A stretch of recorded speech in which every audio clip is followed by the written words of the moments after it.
Match জিতলে ভালো লাগে। আমাদের 4 পয়েন্ট হলো হিসাব আজকে, কারণ ওদিকে পাটচক্র 1 পয়েন্ট পেয়েছে আর আমরা 3 পয়েন্ট পেয়েছি, টোটাল 4 পয়েন্ট। তো পাটচক্র একটা 17 বছরের ছেলে আছে দেবাশিস, নেমেই গোল করেছে আজকে, ভালো ছেলে, RFDLও করেছিল। তো ওটা ডেভেলপমেন্ট টিম।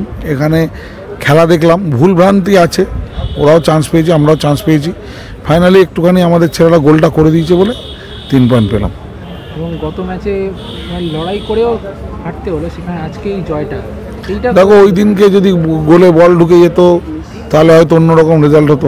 ওই দিনকে একটুখানি যেটা লাকটা কাজ করেনি, বা হয়তো এরকম হয়, খেলা এরকম হয়েই থাকে।